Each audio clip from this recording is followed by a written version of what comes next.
Até agora, no momento, não, professor. Então nunca ouviu falar sobre Não, neologismo. também não. Bom, o neologismo é uma palavra, como o próprio nome já fala, né? Nova.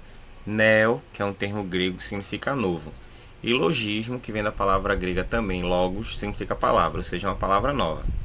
O dicionário, né, que contém a maior quantidade de palavras que eu e você hoje, se a gente não souber o significado, a gente recorre a ele, tá certo? Ele tem uma coleção de neologismos. Antigamente as palavras, antes delas serem conhecidas, né, e estarem de preferência na boca do povo, como a gente fala, costuma dizer, elas eram palavras que eram neologismo, ou seja, à medida que uma palavra nova ia sendo gerada, ela entrava nessa classe também dos neologismos. Então, neologismo é toda e qualquer palavra nova, certo? Por exemplo, se daqui por diante a gente fizer uma mescla de uma palavra, parte de uma com parte de outra, como muitas vezes a gente faz quando a gente quer brincar com os colegas da gente, tá? Alguém aqui já chipou algum colega? Botou o nome dele com o nome dela e deu um nome de um casal? Quem já fez isso? Sim, eu. Pronto. Quando você faz isso, você está criando um neologismo, você está criando uma palavra nova. Então, neologismo é uma palavra nova. Nesse momento de leitura aqui, eu não sei se está clarinho para vocês ou se tá dando para ver. A gente vai pegar um fragmento do texto que a gente leu na semana passada, lá das Aventuras de Gulliver, lá quando ele foi para Lilliput. E daqui a gente vai começar a responder para ampliar um pouco mais esse nosso conceito e conhecimento sobre neologismos, tá? Então, vê o que o texto fala. Desculpa a minha falta de compreensão, Held Rezal, mas por que é tão importante que quebrem ovos por este ou aquele lado? Aí o outro explica. É que o grande profeta Lustrog proclamou: todos os crentes quebrando ovos pelo lado conveniente. E como já disse, estabeleceu-se em nosso país que o lado conveniente era o largo.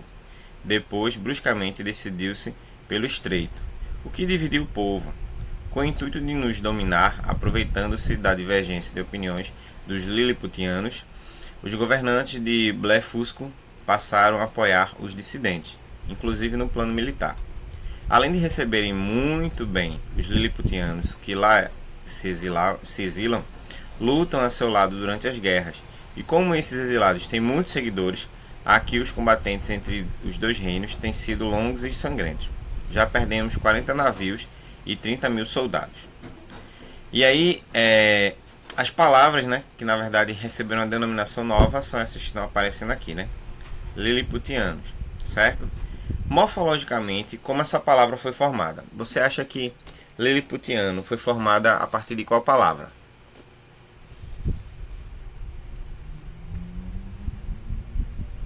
Oi, professor. Palavra aí, Liliputianos, ela foi formada a partir de qual palavra? Ou qual mescla de palavras? E essa é a última semana da campanha de vacinação aqui no Hein, Recife. gente? Muitas pessoas que ainda Heitor, tu não tá assistindo televisão, é?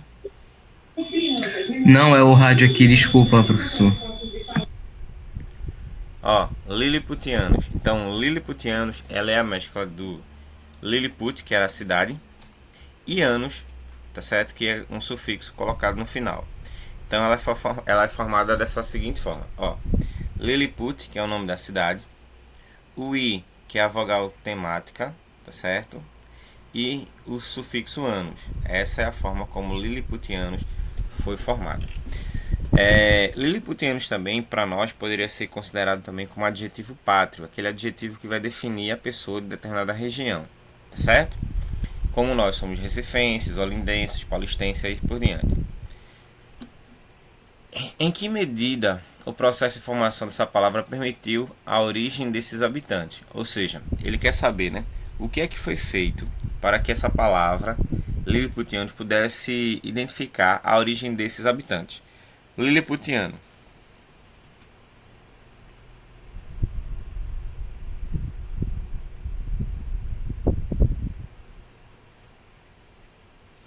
Hein, gente? A, a forma de como o nome é escrito, por exemplo, a palavra liliputiano. Sim. Então, Lilliputiano, na verdade, ela é uma designação, como eu falei anteriormente, relacionada ao adjetivo pátrio. Como assim adjetivo pátrio? O adjetivo pátrio é aquele adjetivo que vai caracterizar alguém de determinada região. do tipo olindense. Esse ense, certo? É uma forma também gentílica de demonstrar que quem nasce em Olinda é olindense, tá certo? Pernambucano, esse ano, certo? Indica a cidade, tá? Ou estado, dependendo do caso. Por exemplo, a gente tem alagoano, baiano, paraibano, certo? Sergipano, certo? Mas tem outras regiões aqui no Brasil que não pega o ano, pega outras, como por exemplo, Santa Catarina, catarinense, entendeu? Então esses elementos aí é que fazem toda a diferença na hora desse conceito. Então o que a gente percebe é que ano, A-N-O, ano, é uma forma gentílica e indica a naturalidade, tá certo? Igual a ense. Então vocês são olindense. Esse ense indica natural de Olinda, entendeu? Bom, quando nós utilizamos palavras, né, e acrescentamos ao radical alguns prefixos ou sufixos, nós formamos aquilo que já tínhamos começado a falar, neologismos. Bora ler agora o trechinho aí pra gente continuar, certo? Do livro Tutameia, Terceiras Histórias, do escritor Guimarães Rosa.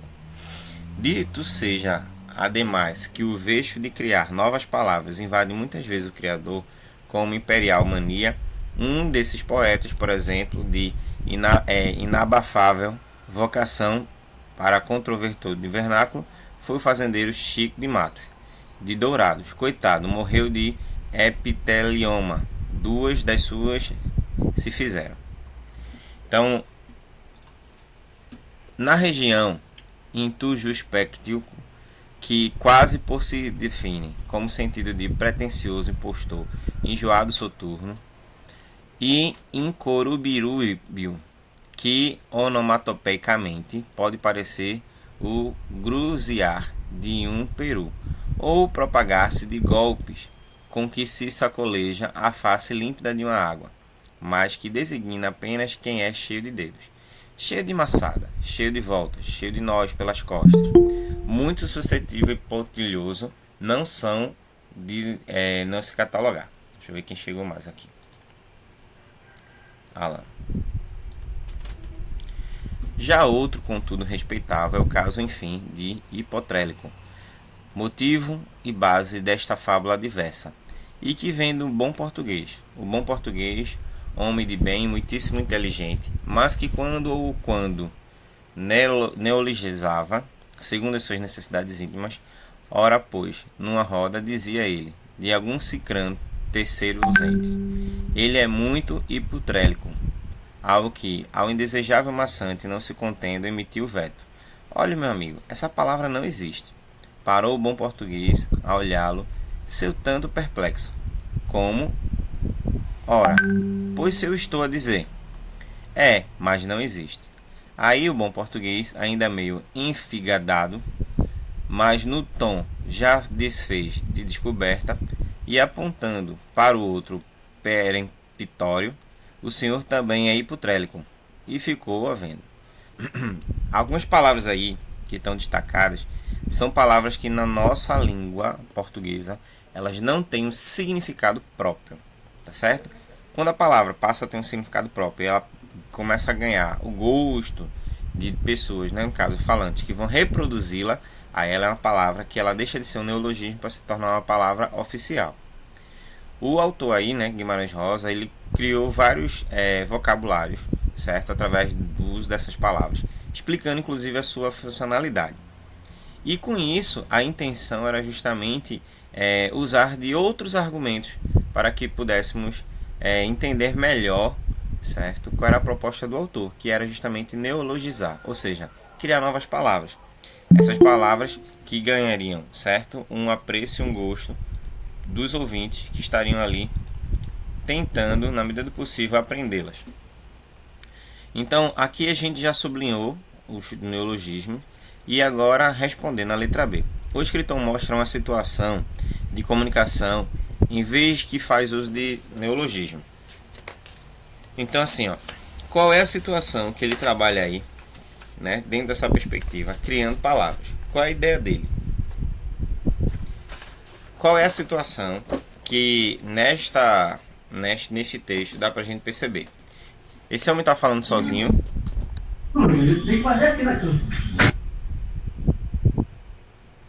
Esse homem está falando sozinho? Não. Ele está falando com quem? Ele está dialogando com outra pessoa. Está dialogando com outra pessoa. E qual é a palavra que ele usa que mais chama a atenção das pessoas? Que algo, inclusive, ele diz até que um colega dele era. São as palavras. São as palavras que ele mesmo inventa para Mas que definir palavra, cada coisa. mas que palavra é essa? Introspecto, mas elas podem ser também definidas como neologismo, Isso. que são, E a que é palavra que como se eu ele, disse, e a são palavra que palavras ele que usa para conversar e xingar os amigos dele é essa aí, hipotrélico, tá certo? Porque ele disse assim, ó, já outro, contudo respeitável, é o caso, enfim, de hipotrélico, motivo e base desta fábula diversa. E aí ele fala, você é hipotrélico. Aí o colega dele diz, mas essa palavra não existe. Bom, avançando. Cadê? Com base no texto em que foi empregada, levante possíveis possibilidades. Essa palavra foi falada em que sentido?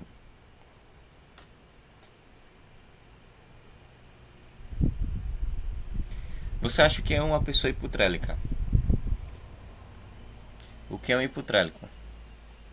É uma pessoa legal? Acho que é uma pessoa com problemas. Não sei. Ele É tipo chama, assim, ele chama de hipotrélico uma pessoa que é chata. Entendeu? Hipotrélico. Ele chama de hipotrélico uma pessoa que é chata. Você conhece algum hipotrélico? eu sou um hipotrélico. A língua passa por diversas mudanças e muitas vezes nem percebemos. Assim, as palavras podem ter sentidos originais, como na forma da escrita, como também gerar novos sentidos, que são através dos neologismos, tá?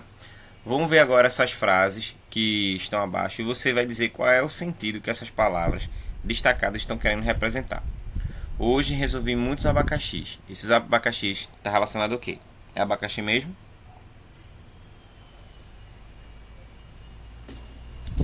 Dentro do sentido literal, abacaxi é o que? É uma fruta. E dentro do sentido figurado, o que seria resolver abacaxi?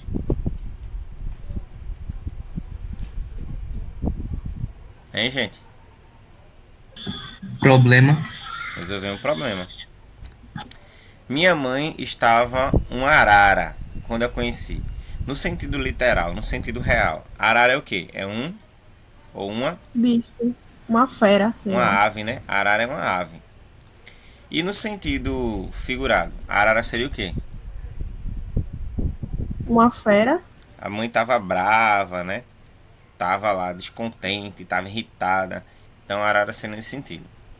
Ela é uma pessoa muito legal. Legal é o quê?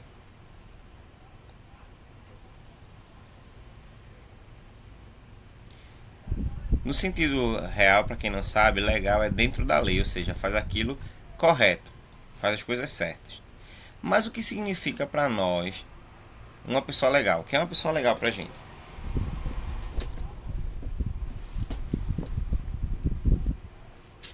O que é uma pessoa legal? Bora, pessoal, pode falar, viu? Não paga nada não. É uma pessoa que a gente admira, que a gente gosta muito. É uma pessoa que a gente admira, uma pessoa realmente, né, interessante, pessoa boa. Isso pra nós é que a gente considera como uma pessoa legal. A gente vai dar uma avançada em algumas páginas e agora eu vou para a página número 86, tá certo? E lá a gente vai começar a falar esse segundo momento de leitura, falando sobre o conto. E aí preste atenção para a leitura, porque tem duas partes aí ainda que está faltando para a gente começar a interagir com ele. Os terroristas. Era um professor duro, exigente e implacável. As provas eram feitas em aviso prévio. Todos os trabalhos valiam nota e eram corrigidos segundo os critérios mais rigorosos. Resultado: no fim do ano, quase todos os alunos estavam à beira da reprovação. As notas que ele anotava cuidadosamente no livro de chamada eram as mais baixas possíveis. O que fazer?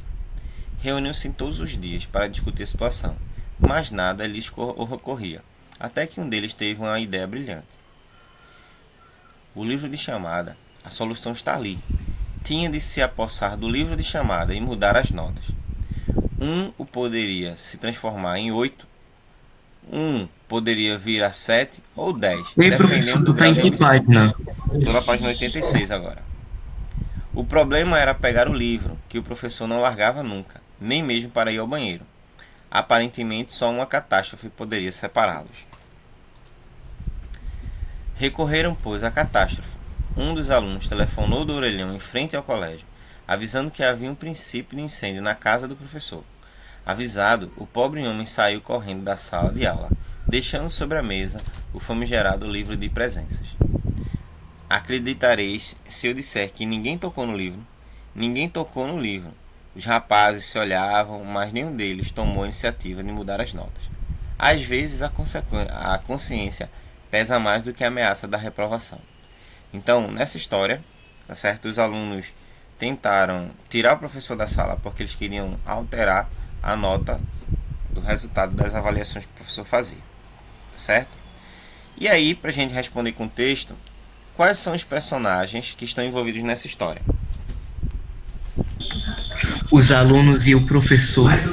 Professor e os alunos, né? Então não diz quantos são, mas diz que tem um professor aí, certo? Que os alunos estavam com medo porque ele sempre era muito exigente na hora da avaliação dele. E os alunos não faziam por merecer uma boa nota, então por isso que eles ficavam com raiva do professor. Isso acontece nos dias de hoje, o que é que vocês acham?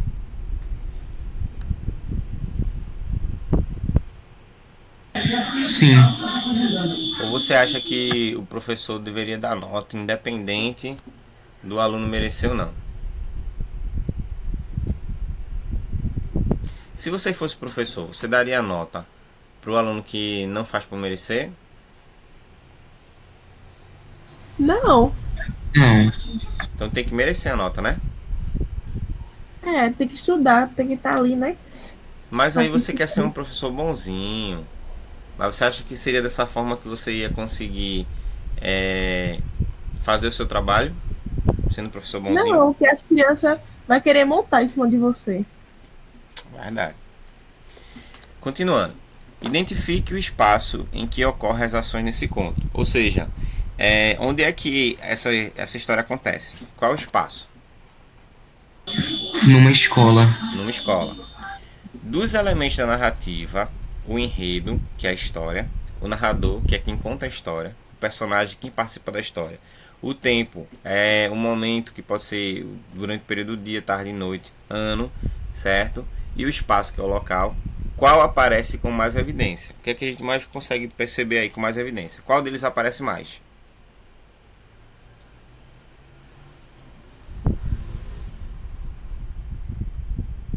Eu acho que é o personagem, professor. Os personagens. Então, ó, porque aparece mais falando sobre os personagens e os alunos, né?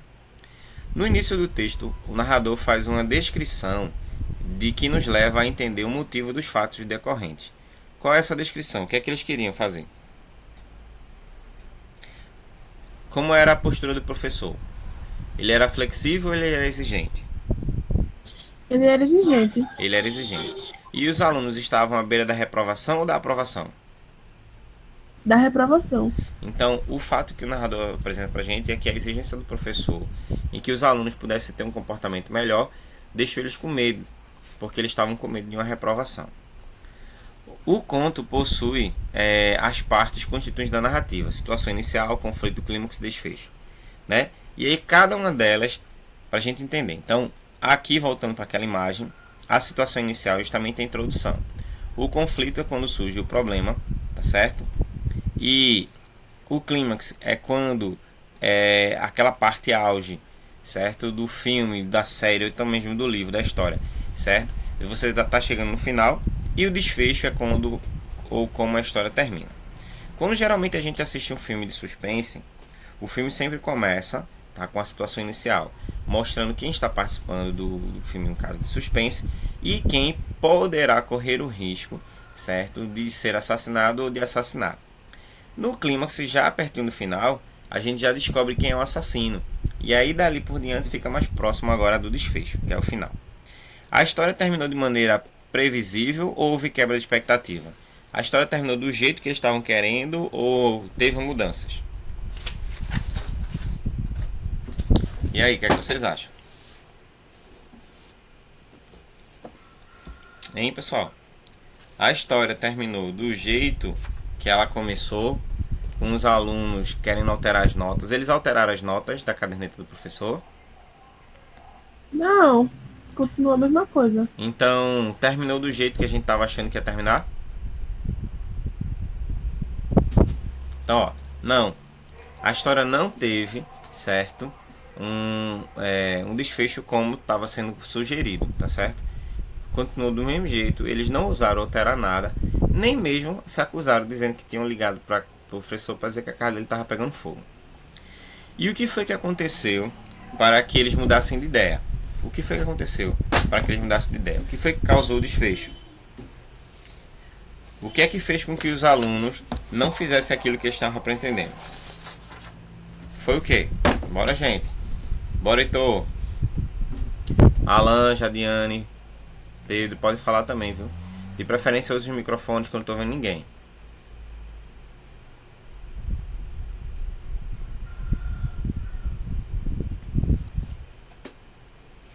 E aí, pessoal? Tá aguardando ainda, viu? Foi o acontecimento que causou esse desfecho foi o estresse dos alunos por quererem, O desfecho é por o quererem final, saber a nota. final. O que é que levou os alunos a não continuarem com o plano? Porque depois o professor saberia quais seriam as notas. Não. Deixa eu falar. Eles não fizeram isso por causa da sua... Rigidez?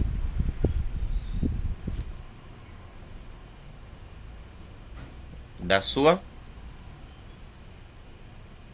Consciência. consciência. Então a consciência dos alunos foi que impediu que eles fizessem realmente aquela alteração nas notas do professor. Avançando um pouquinho mais, vamos para a página número 90. E aí a gente vai falar sobre o último assunto, tá certo? Para fechar agora o módulo 3 aí. E aí na partir da próxima semana nós iremos trabalhar com o módulo 4, ok? Agora deixa eu ver aqui. Hoje é 26, né? 26, 27, 28, 29, 30. 31, 2. Dia 2, segunda-feira que vem é feriado, né? Que é dia de finados. Então não teremos aula, tá? Aí vocês já se organizem aí também para aproveitar esse momento.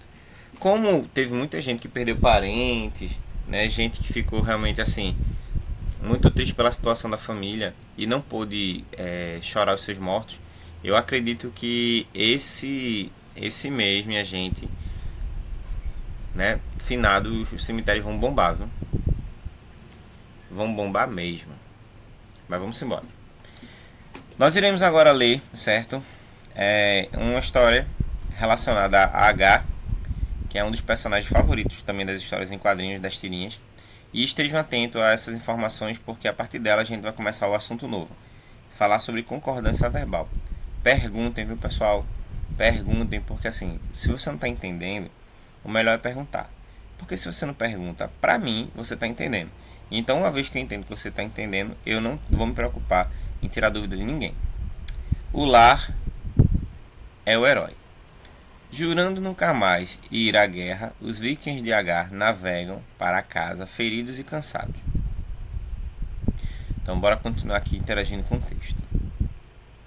Agar e seus companheiros vikings são pessoas que gostam de aventura. Sim ou não?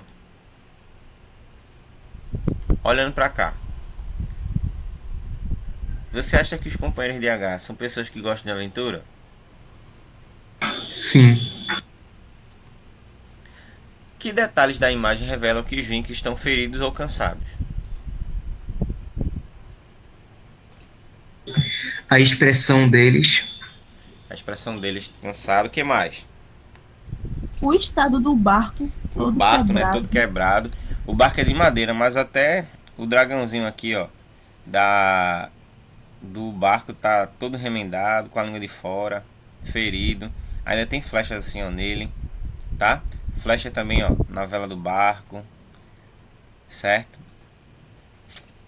Qual é o sujeito da forma verbal navegam? Aí a gente volta para cá. Navegam. Quem é que está sendo falado aqui?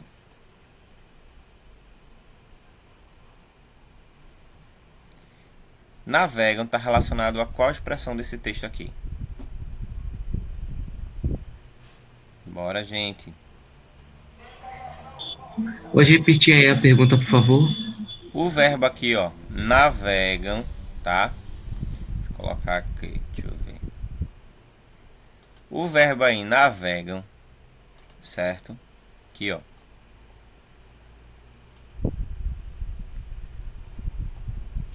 Ele está relacionado a qual expressão? Ou seja, quem é o sujeito que está relacionado com o verbo navegam aqui, dentro desse texto? Os vikings. Só isso não, tem mais coisa.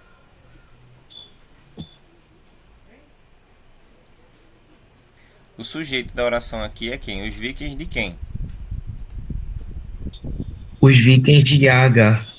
Os vikings de H. O sujeito da oração é os vikings de H. O núcleo desse sujeito é a palavra mais importante, ou seja, aquela palavra que ela está definindo o restante. E essa palavra, no caso, está no singular ou plural. O núcleo do sujeito aqui é vikings. Vikings está no singular ou no plural? Bora, gente. Plural. Está no plural. O núcleo do sujeito está na primeira, na segunda ou na terceira pessoa? Vikings é primeira, segunda ou terceira pessoa?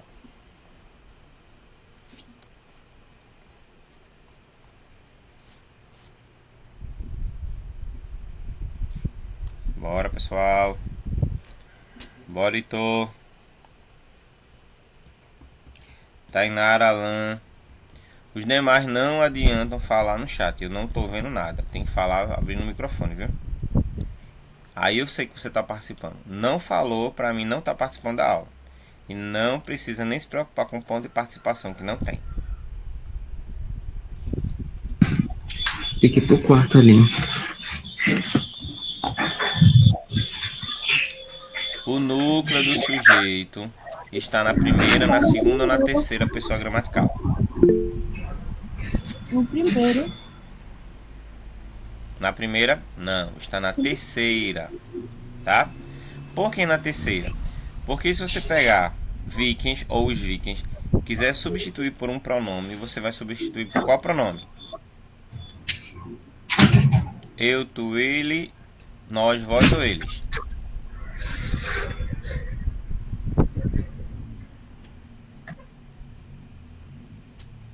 Eles. Os vikings aqui são eles. Então eles é a terceira pessoa da gramática, no caso aqui no plural, já que o núcleo está no plural. Então, a forma verbal navegam concorda em número, singular ou plural, com a pessoa, primeira, segunda, terceira, com o núcleo do sujeito, sim ou não? Navegam, concordam com os vikings, sim ou não? Sim. Concordam, isso mesmo, certo? Porque a forma navegam está relacionada com a terceira pessoa do plural, que no caso é eles. Eles navegam. E quem são eles nesse texto? Os vikings de H. Então, ó, na regra geral, a concordância verbal diz o seguinte, que o verbo ele vai concordar com o sujeito. Se o sujeito está no singular, o verbo vai concordar no singular. Se o sujeito está no plural, o verbo vai concordar no plural. Os vikings navegam para casa. Os vikings aqui, ó, núcleo vikings está no plural e está relacionado à terceira pessoa do plural. Navegam, o verbo, está na terceira pessoa do plural, porque o núcleo vikings está na terceira pessoa do plural. Logo, a regra diz que o número, certo, singular ou plural, e a pessoa, primeira, segunda e terceira, certo, no caso, vai fazer com que o verbo se comporte, tá, concordando com ele. Quais são as principais formas de concordância com o sujeito simples, ou seja, quando só tem um núcleo? Quando o núcleo do sujeito é um substantivo coletivo, o verbo fica no singular. O que isso quer dizer? A palavra grupo. Um grupo pode ser formado por uma pessoa. Quem pode me dizer?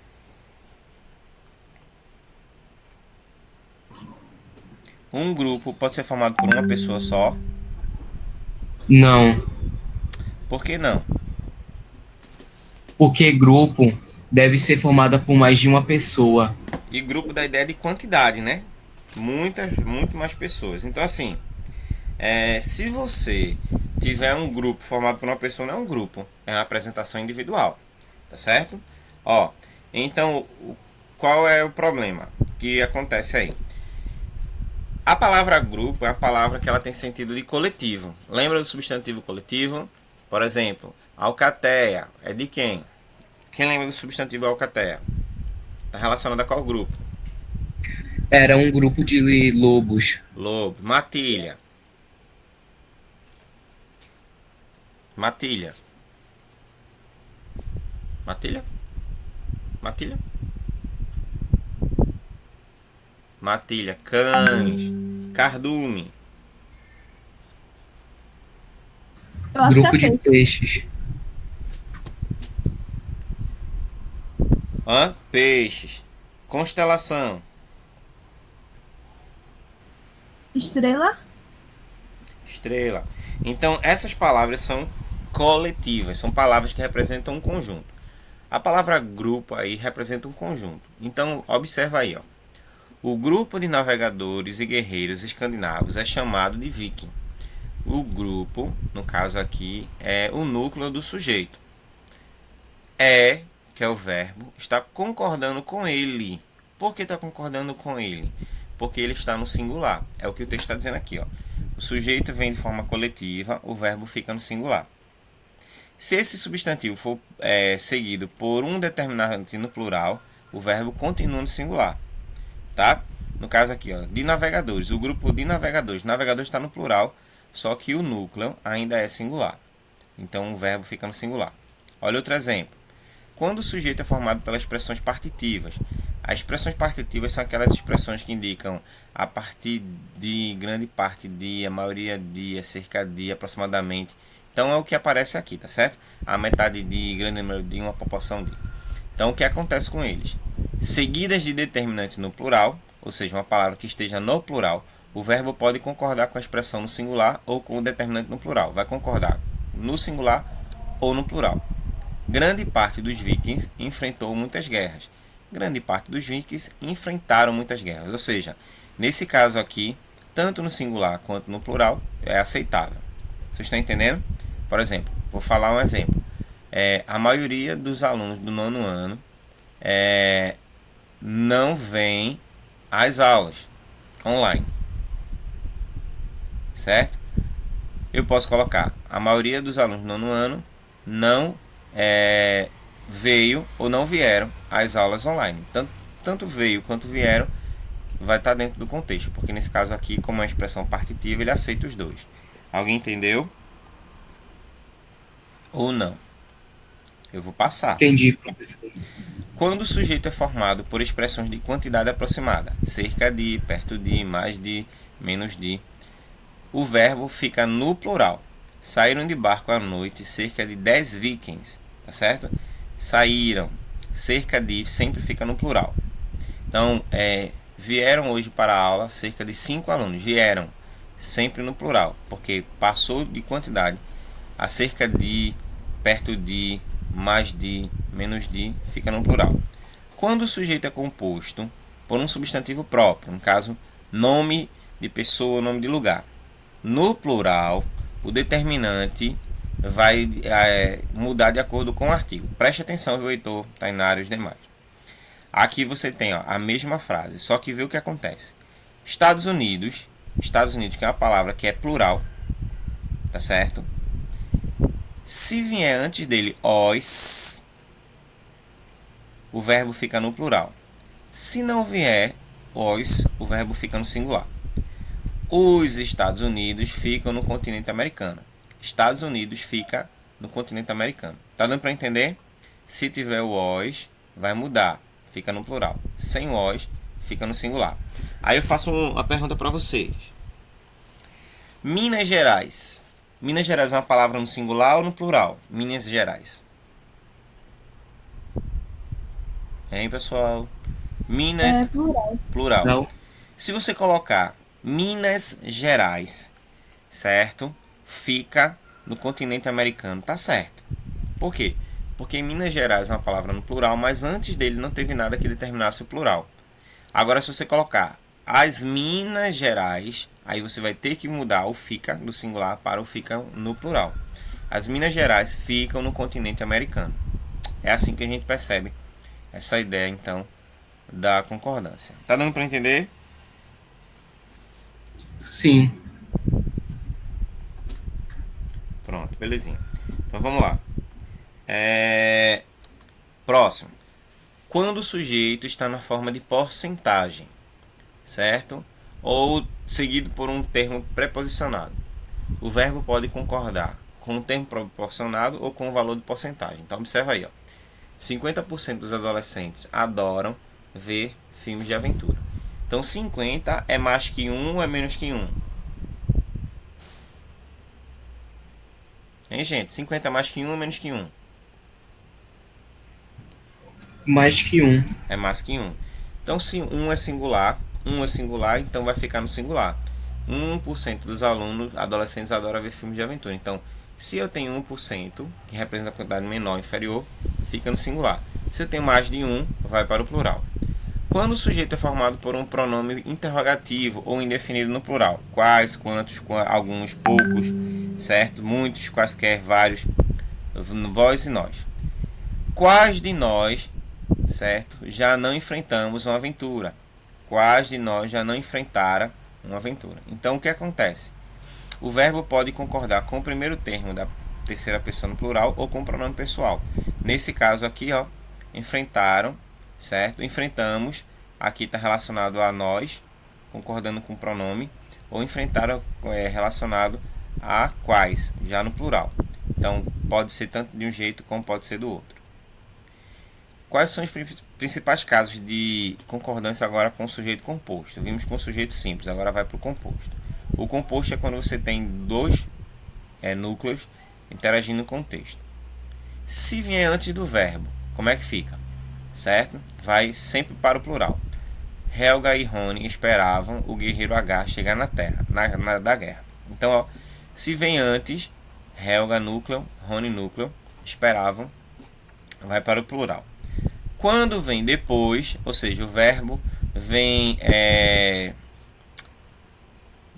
antes do sujeito, o sujeito vem depois, aí ele tem duas formas de concordar.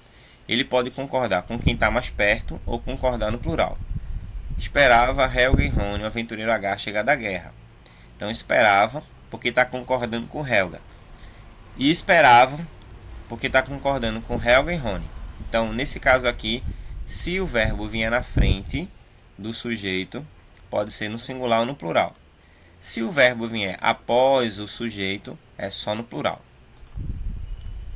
Quando o sujeito composto é constituído por mais verbos no infinitivo, o verbo da oração deve ser conjugado no singular. Descansar e dormir é o desejo dos guerreiros após uma longa viagem. Descansar e dormir estão no infinitivo porque terminam com a letra R, tá certo? Então, por isso, o verbo fica no singular. Se por um acaso o verbo vier, certo?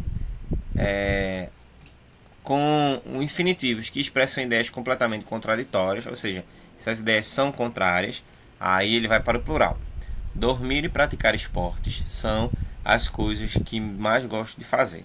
Então, nesse caso aí, ó, dormir é o contrário, nesse caso aí, do que praticar, tá? Dentro do contexto. Então, aí vai para o plural, tá? Só nesse caso. Quando o sujeito é constituído por duas pessoas gramaticais diferentes, o verbo fica no plural, certo? E ele vai concordar de acordo com a pessoa que está mais perto. Nós e vós vamos seguir viagem hoje. Por que nós e vós vamos? Porque nesse caso daqui ele vai concordar com a primeira pessoa, que foi nós. Se fosse vós e eles vão seguir viagem, aí vão, porque vai concordar, certo, com o segundo. Então, vai ser de acordo com a pessoa gramatical que aparece aí. Se o pronome estiver na segunda ou na terceira pessoa do singular, o verbo fica na segunda pessoa do plural. Tu e ele fazeis falta. Então, fazeis porque está concordando aqui com vós. Tu e ele fazem falta. E aí, nesse caso daqui, porque está concordando com a terceira pessoa do plural. Aí vai depender do contexto. Quando os núcleos do sujeito compostos estão determinados pela palavra cada ou nenhuma, na função de adjuntos nominais, o verbo deve ficar no singular. Cada sinal, cada som, cada detalhe é importante numa grande viagem de navio. Então, cada fica sempre no singular.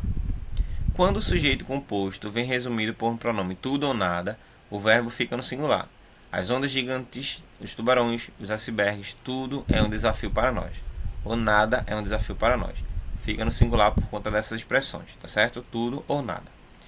E os núcleos do sujeito composto também, quando vêm ligados pela expressão que é a conjunção ou, apresentam duas possibilidades, tá certo? Quando a conjunção possui valor de exclusão, fica no singular. Pescar ou acampar será o programa do fim da tarde ou fim da semana. Ou seja, você vai excluir o outro. Tem duas oportunidades. Você pode pescar ou pode pedir acesso na entrada. Você pode pescar ou pode acampar.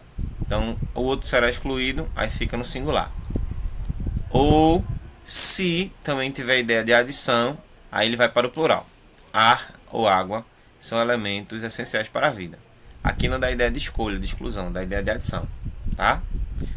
Quando os núcleos do sujeito composto são ligados pela preposição com, o verbo fica no plural. Agar com sua família viajaram. Agar com sua família viajaram. Então, com fica aqui viajaram, certo? No plural por causa do com. Porque aqui indica que tem uma pessoa e sua família duas. Então, aqui é plural.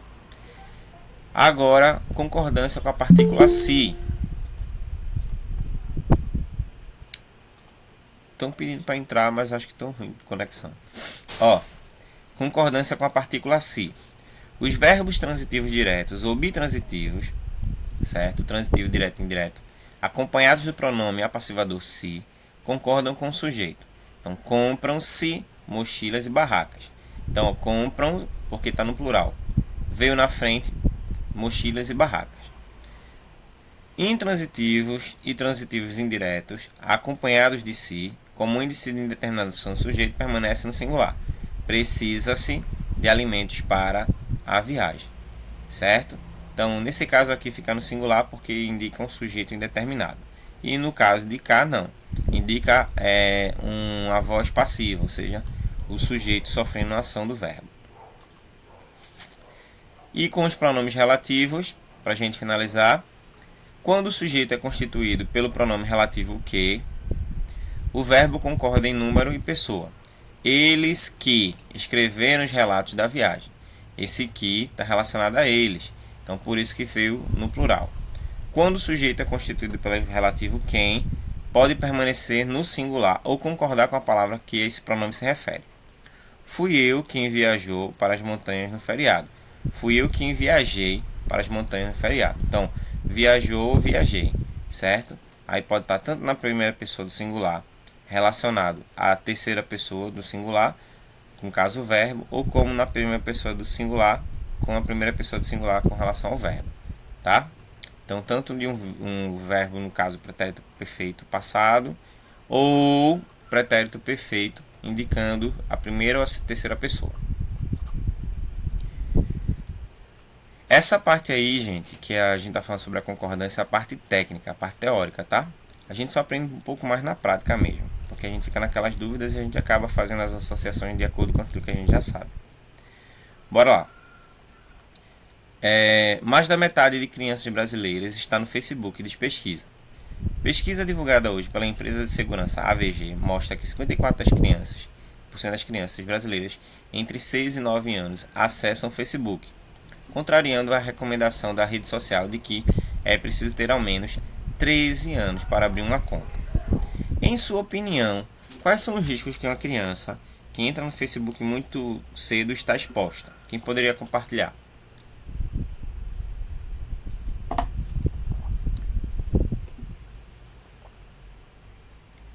Hein, pessoal? Poderia estranhos chegarem para ver a vida social que essas crianças expõem no Facebook. Também, né? Poderiam manter contato com elas, seduzi-las, tá certo? E sem os pais tomarem conhecimento, né? Até mesmo abusá-las sexualmente. Que é o caso que acontece com algumas pessoas, tá?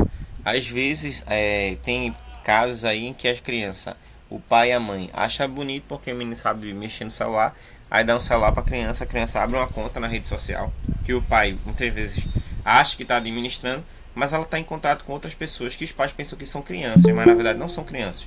São pedófilos, tá certo? Que se passam por crianças e que vêm com essa intenção realmente de seduzir e prejudicar a vida dessas crianças. A forma verbal está, concorda com que termo? No caso aqui, está. Concorda com qual termo?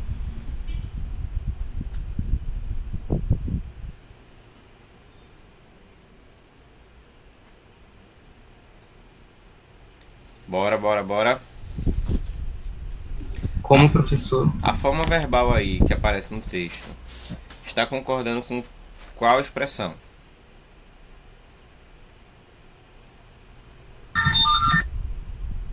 Crianças brasileiras. Crianças brasileiras é plural. Tem que ser uma expressão aqui que esteja no singular.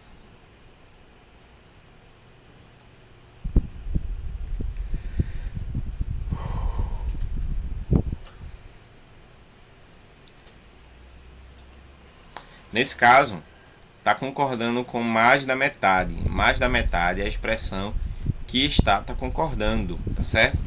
Então, por que está concordando com ela? Porque essa expressão está no singular. Então, singular e singular. Essa forma verbal poderia ter concordado com outro termo da oração, sim ou não?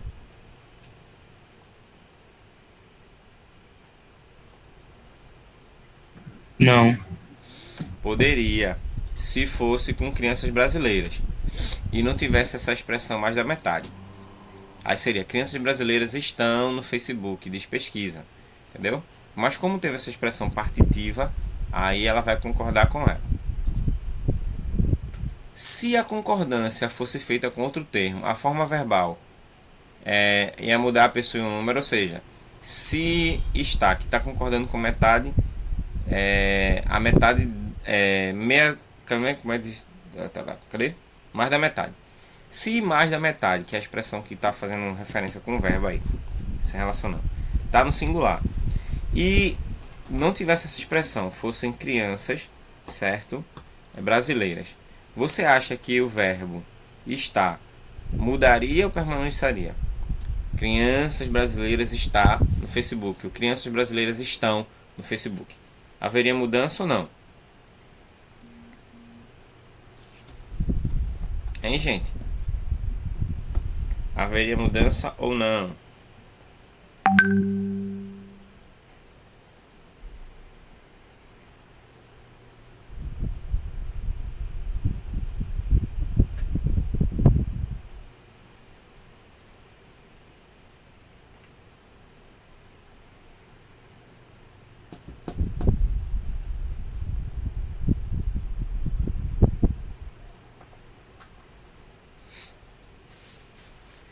Hein?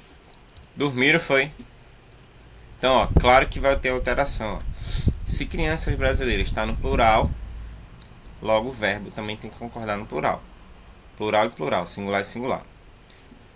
Vê como é que funciona aí a concordância com o verbo haver.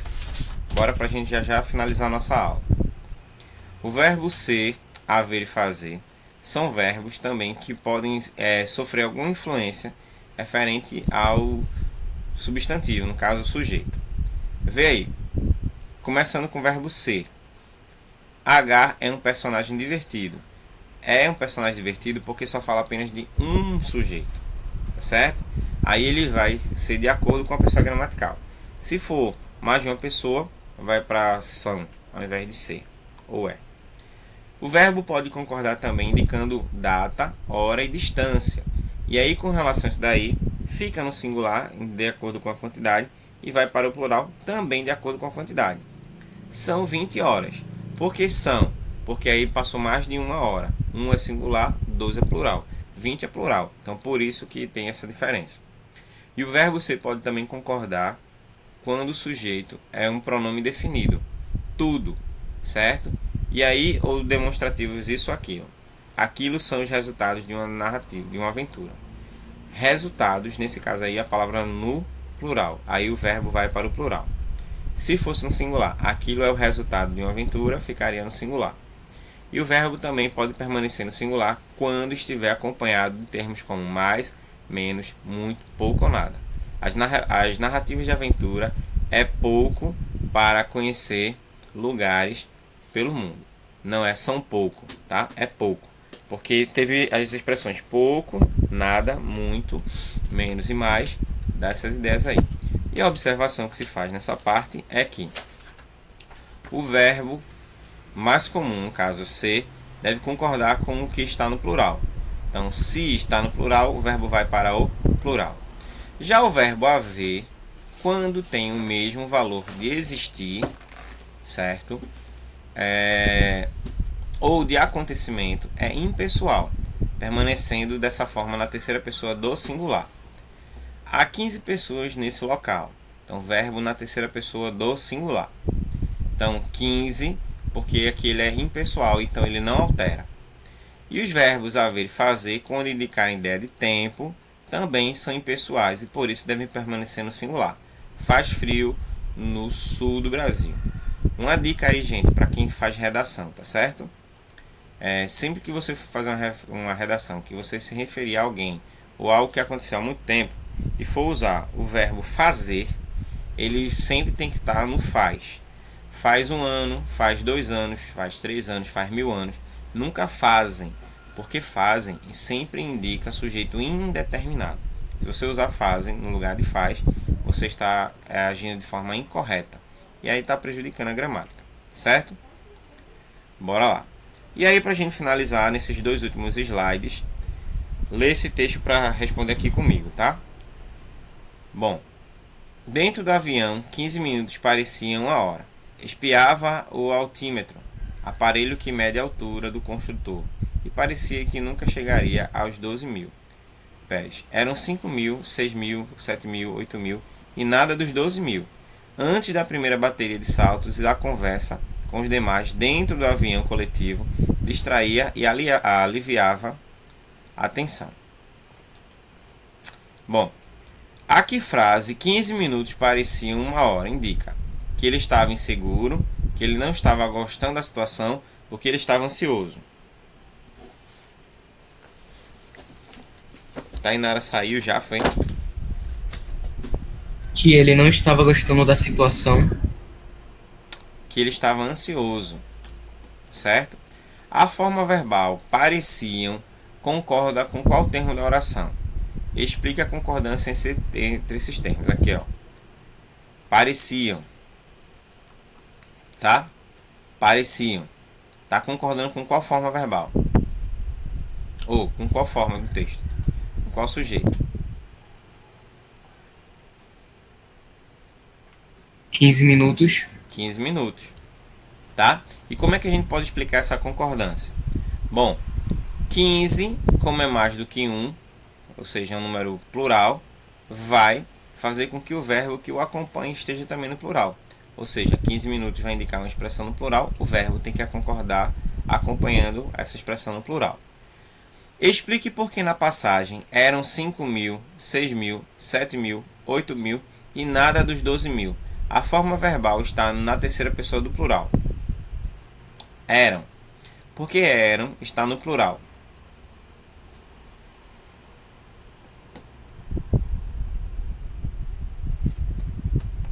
Porque eram está no plural.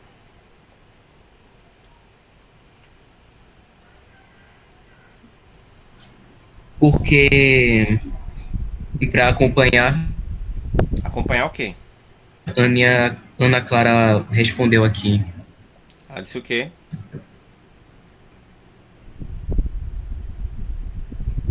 Ó, Ela comentou no chat eu não... que era para acompanhar o plural da frase. Que plural da frase?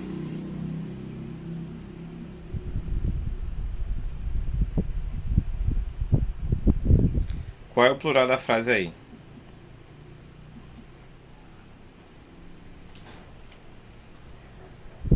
dos anos. Ó, na verdade, ó, como tem 5 sujeitos, o verbo tem que concordar com ele. O verbo está concordando com a quantidade de sujeitos que aparece no texto aí, tá certo? Bom, leia o título e o subtítulo desta reportagem. Eles têm a força. Criança, não, senhor. Pré-adolescente. A meninada de 8 a 12 anos vive e consome feito gente grande e ainda ensina os pais a lidarem com o computador. Para finalizar nossa aula, com base no título e no subtítulo, identifique o assunto principal da reportagem. Qual é o assunto principal dessa reportagem?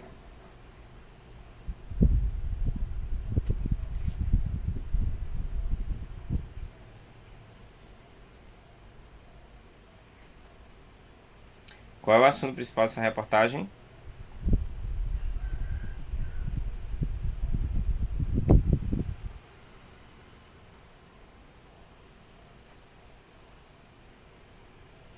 Ana Clara respondeu no chat.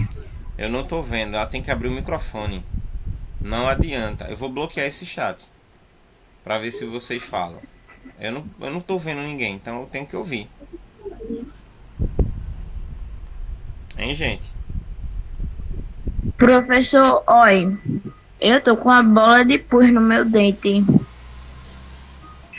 Ah, eu não tô podendo falar. É tanto que amanhã vai me levar hoje pra ver se dá anestesia. Porque o dentiqueiro tá nascendo. Vixe. Aí tá uma bola de pus com sangue. Misericórdia. Ui. Mas beleza. Mas eu quero saber o seguinte, tá? Do que é que está sendo tratado essa reportagem aí? Esse texto está falando sobre o quê? Aqui embaixo. Tá falando de como as crianças estão por dentro da tecnologia e ensinam os mais velhos que ainda não sabem como mexer em computador, essas Isso. coisas. Tá falando sobre o consumo e o conhecimento dos pré-adolescentes relacionados à parte da informática, né? Que estão mais preparados do que os pais. Pronto. É isso aí. Você concorda com essa afirmação de que os filhos são mais espertos do que os pais hoje? Sim ou não? Não necessariamente espertos, mas mais por dentro da tecnologia, informática, essas coisas assim. Mas não necessariamente mais esperto em todas as áreas, né? Porque aí Mas é aí essa diferente. esperteza está relacionada justamente a esse fato de dominar uma coisa que outras pessoas não dominam. Tu tá entendendo? Então, nessa área, sim. No título, a forma verbal tem concorda com o sujeito, ou seja, ele está concordando com o sujeito aqui. Eles têm. Sim ou não? O que é que você acha? E aí a gente vai responder, Sim. tá certo? Sim, pois a forma verbal na terceira pessoa do plural concorda com o sujeito eles. Não, pois a forma verbal na terceira pessoa do plural não concorda com o sujeito ele. Sim, gente. Quando você vê um tem com acento, ele está no plural, tá certo? E para a gente fechar, qual é o núcleo do sujeito das formas verbais? Vive e consome. Nesse trecho aqui.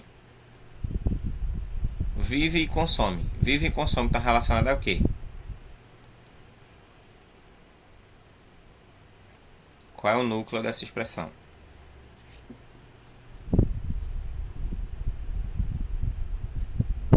Como assim o núcleo? Não tô entendendo a O pergunta. núcleo é o substantivo ao qual essas duas palavras, que no caso são verbos, se referem. Viver e consumir? Isso, vive e consome, né? Então, mas qual essas duas palavras estão relacionadas a qual palavra?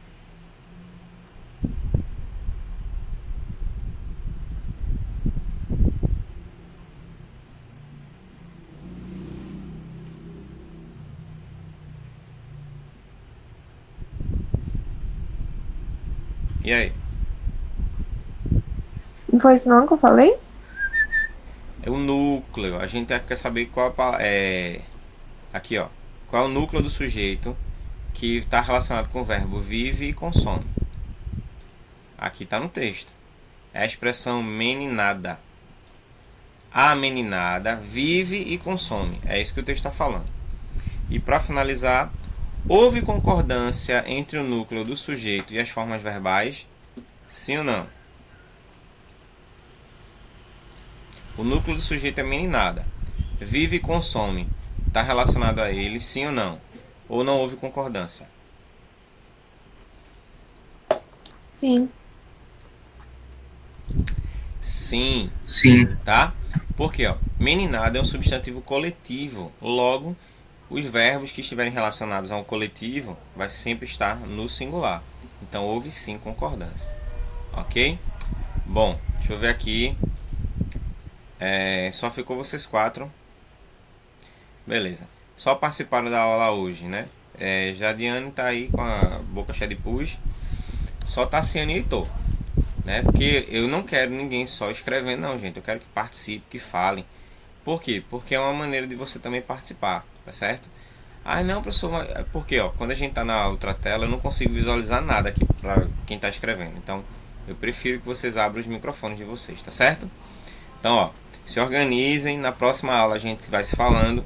E aí vamos ver o que vai acontecer daqui pra frente, beleza? Boa semana pra vocês. Segunda-feira não tem aula, viu, gente?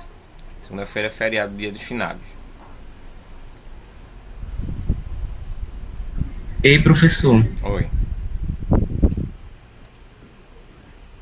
Mas a Aninha tava respondendo, mesmo digitando, ela depois ficou falando no microfone. Pronto, aí eu sei, mas assim, Ana Clara vai procurar depois um fone com um microfonezinho aí, funcionando direitinho para ela falar, viu, Ana Clara? Porque senão eu não vou computar a sua participação, não, tá? Hoje eu vi que os meninos estavam dizendo que você estava respondendo no chat. Ó, tá vendo que tá funcionando?